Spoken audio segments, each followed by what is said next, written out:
Bienvenidos a Fuera de Plano, un podcast de historias con historia.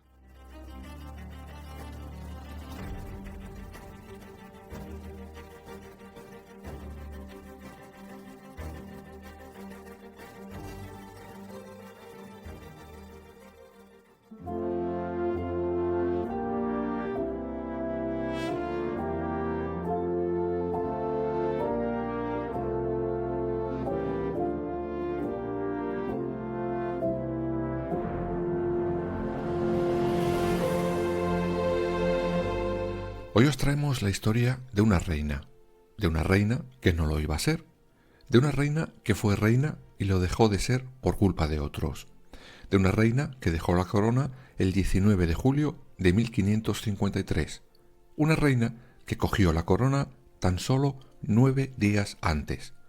Hoy os traemos la historia de Jane Grey, Lady Jane, la reina de los 9 días.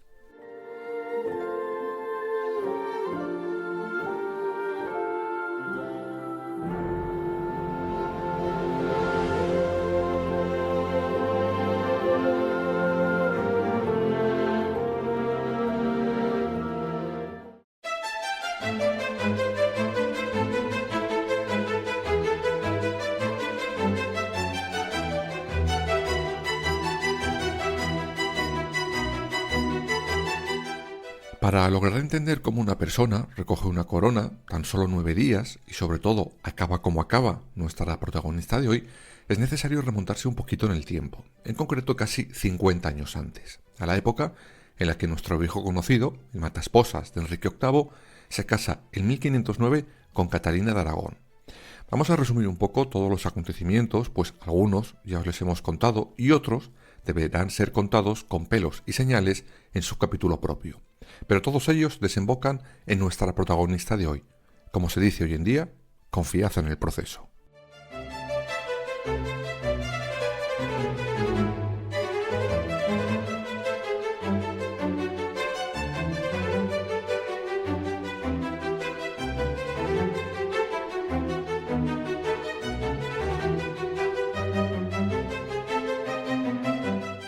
Pues bien, Enrique VIII y Catalina de Aragón no engendran heredero varón, sí una niña, María Tudor, pero ya sabemos que eso a Enriquito no le valía de nada. Él quería un hombretón. Por eso empieza su relación con Ana Bolena. Por eso decide también divorciarse de Catalina de Aragón, pero todos sabemos que la Iglesia de Roma le dice que tururú, que nada de divorcio. Por eso Enrique decide por las bravas separarse de la Iglesia católica y fundar él mismo una nueva religión con él mismo como cabeza religiosa. De esa manera, el matrimonio de Enrique y Catalina queda en nada. Y a casarse con Ana Bolena. Y a tener muchos niños. Niños, no niñas. Pero también sabemos cómo acaba esa parte de la historia.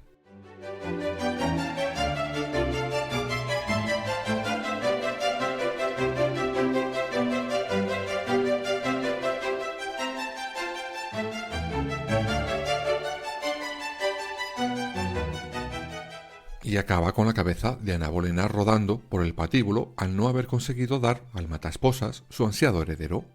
También sabemos que cuando están cortando la cabeza a la Bolena, Enrique VIII ya tiene a su nueva fábrica de bebés, Jane Seymour, quien esta vez por fin sí le dará un varón, Eduardo. Sin embargo, la decisión de Enrique VIII de romper con Roma y hacer de su capa un sayo abrió la veda religiosa en Inglaterra. Había católicos, protestantes de diversos pensamientos, un mare magnum. Y le llega el momento a Enrique VIII de pasar a mejor vida, y eso significa que su hijo Eduardo debe ser ya Eduardo VI. Pero había un pequeño problema. El niño tenía 9 años, y con mantenerse en pie ya tenía bastante.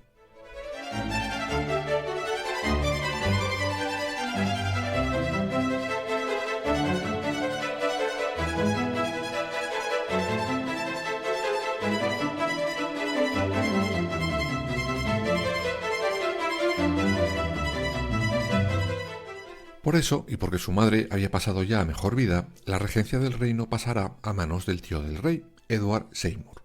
Este, junto con el arzobispo de Canterbury, implementan nuevas reformas religiosas que el propio Eduardo VI, cuando ya es adolescente y puede gobernar, abrazará sin dudar.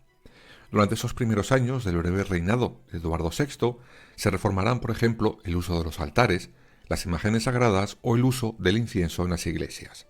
Además, se obliga a que el inglés sea el idioma en el que se desarrollen las liturgias. Esto, como imaginaréis, no gustaba ni un pelo a la hermana del rey, la primogénita de Enrique VIII, María Tudor, quien, como ya os hemos explicado con anterioridad, era una católica ferviente.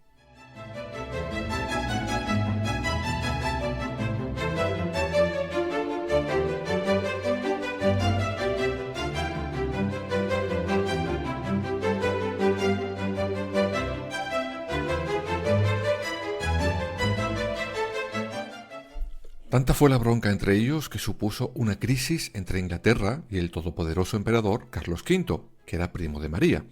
Y es que en Inglaterra estaba prohibido por ley oír misa, pero esa prohibición María se la pasaba por el arco del triunfo. La crisis era inevitable. Bueno, casi lo fue, porque la salud de Eduardo VI hizo de las suyas. Estamos en 1552 y el rey ha sufrido sarampión, varicela, además de una infección pulmonar severa. Era más que evidente que el rey no le iba a quedar mucho tiempo en este mundo, pero había un problema en eso. La que heredaría el trono sería María Tudor, y claro, con ella volvería, sí o sí, el catolicismo a Inglaterra y la persecución al protestantismo. Y será ahí cuando el asesor de Eduardo VI, el duque de Northumberland, entra en juego, y sobre todo, nuestra protagonista de hoy, Jane Grey.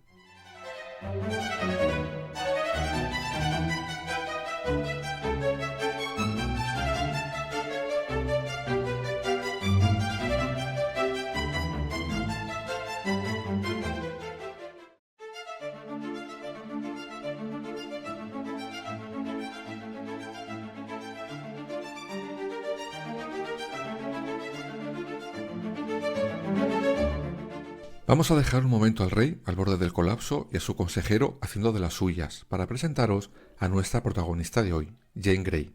Se supone que había nacido en Londres. Era la hija del duque de Suffolk.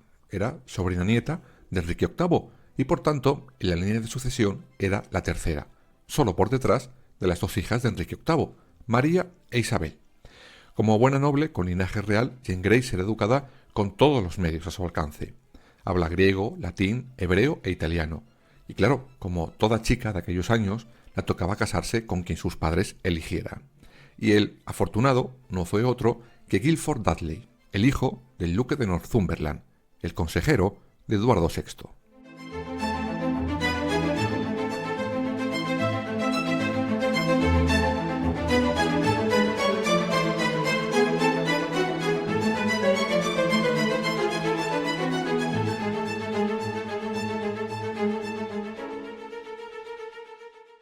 Vale, pues ya conocemos a nuestra protagonista y cómo termina formando parte del plan de su suegro.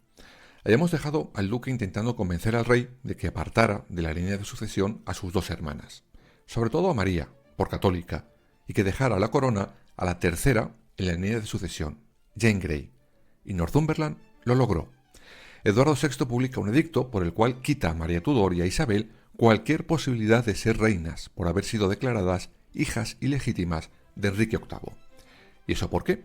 Pues en el caso de María porque el matrimonio había sido invalidado cuando la reforma de la Iglesia para que Enrique se casara con Ana Bolena, y en el caso de Isabel porque había sido concebida antes de que el mataesposas se casara con su madre. Aún así, algunos presentaban dudas de la validez de aquel escrito. De todas formas, el 21 de junio de 1553 todos acuerdan aceptar a Jane Grey como nueva reina, algo que acabará sucediendo pocos días después, cuando, poco antes de llegar a los 16 años, Eduardo VI pase a mejor vida el 6 de julio de ese mismo 1553.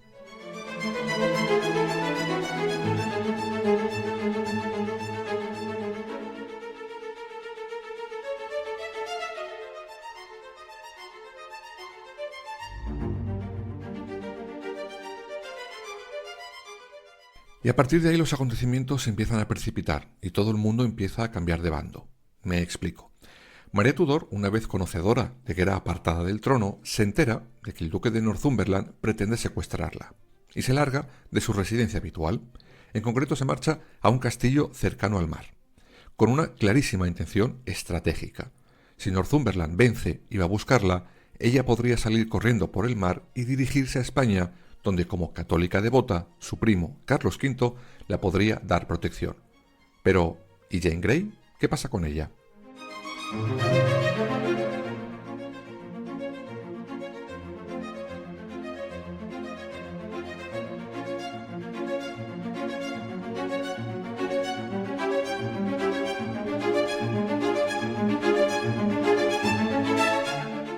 Pues los principales ciudadanos y valedores de Londres la aceptaron como reina, aunque eso la duraría poco. Jane Grey sería aceptada, pero estaba claro que no la iban a dejar reinar nunca, pues estaba presa de unos intereses más fuertes que la corona que la querían colocar. Aún así, el 10 de julio de 1553, ella, junto a su marido y su suegro, Northumberland, pasan la noche en la Torre de Londres, donde tradicionalmente los monarcas de Inglaterra tomaban posesión de la corona. Aún así, Jane Grey, desde ese día 10 de julio, será realmente la primera mujer en tener la corona de Inglaterra, algo que a veces queda en el olvido.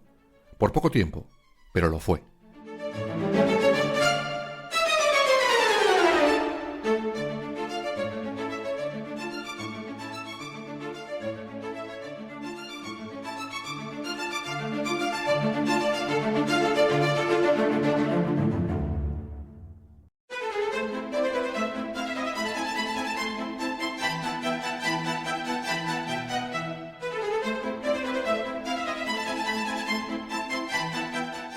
Por un momento dejamos a Jane Grey con la corona y volvemos a centrarnos en María Tudor y su ansia de poder.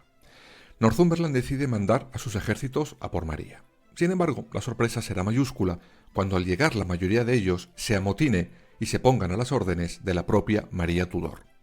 Y claro, en cierta forma es entendible. Para la gran mayoría de ingleses, incluso los propios protestantes, María Tudor era la legítima heredera del trono, y Eduardo VI no debía haber apartado a sus dos hermanas de la línea de sucesión. Por eso, soldados, familias importantes y buena parte del pueblo inglés se puso del lado de María Tudor, y por tanto en contra de Jane Grey, aunque ésta no hubiera hecho nada para merecerlo, solo estar en medio de una intensa partida de ajedrez político.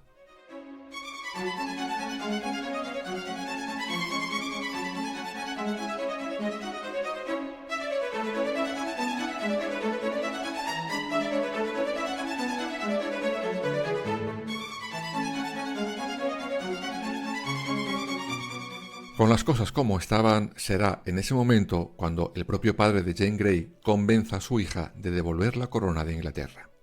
Ni el pueblo, ni los que mandaban, a pesar de que hacía 9 días la habían jurado lealtad, la apoyaban. Jane Grey había dejado de ser reina, y ese 19 de julio lo dejó de ser oficialmente.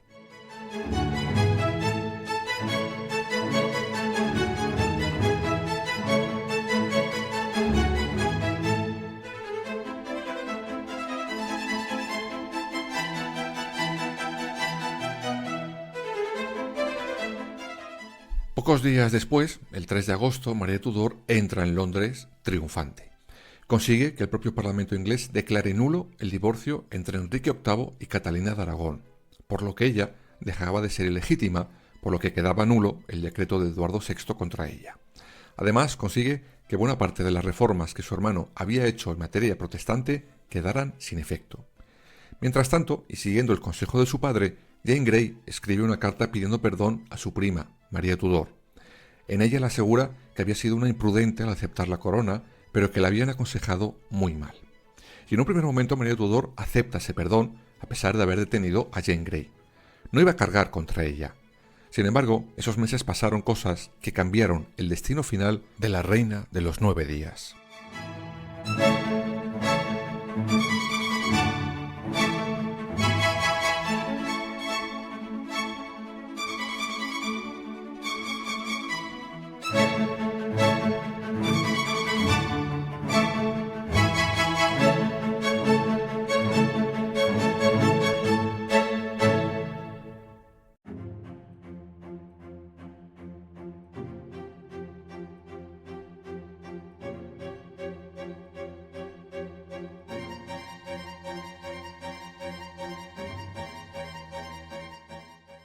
María Tudor está planeando ya casarse con nuestro Felipe II, algo que a los protestantes ingleses les espanta, Ya lo contamos la temporada pasada en Fuera de Plano.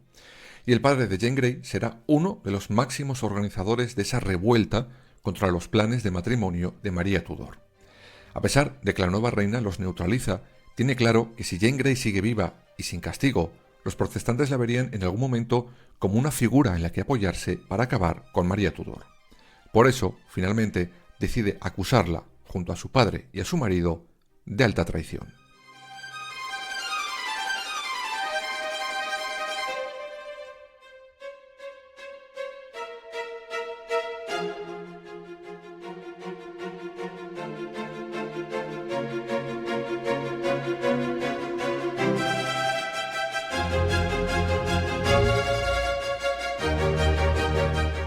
Por cierto, no creéis que me he olvidado de uno de los actores principales de todo esto. Si os preguntáis dónde estaba la cabeza pensante de todo este lío, Northumberland, este ya había sido ajusticiado meses antes, pero ahora les tocaba a Jane Grey, a su marido y a su padre. Aún así dicen que María Tudor estaba por la labor de perdonarle la vida a Jane Grey, algo que el propio Carlos V la había sugerido. Solo la puso una condición: que renegara del protestantismo y se pasara al catolicismo. Sin embargo, Lady Jane lo tuvo claro: no aceptaría eso para salvar su vida. Su destino estaba más que sellado.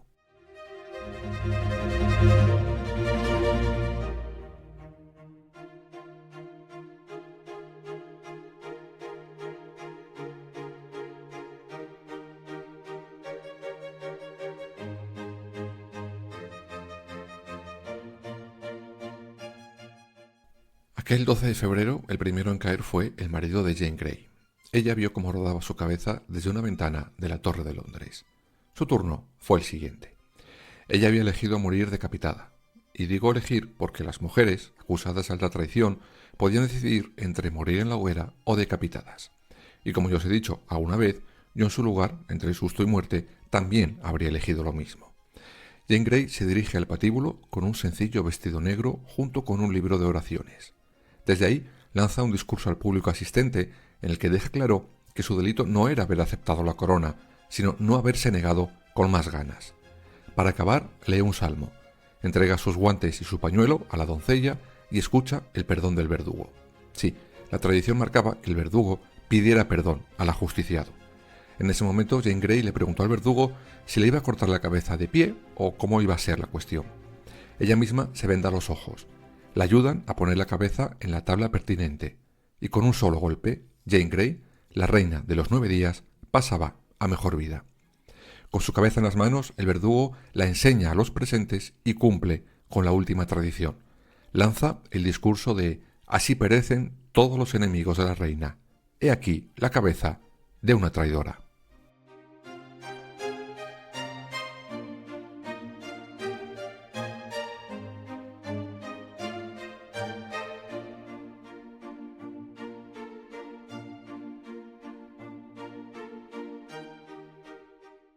Parafraseando aquel, Lady Jane Grey, la reina Jane Grey, llegó, vio y se fue. Una mujer muy válida, pero que estaba prisionera de la ambición de muchos otros. Su padre, su suegro y la futura reina María Tudor. Pasó a la historia como la primera reina de Inglaterra y también como la más breve, la reina de los 9 días.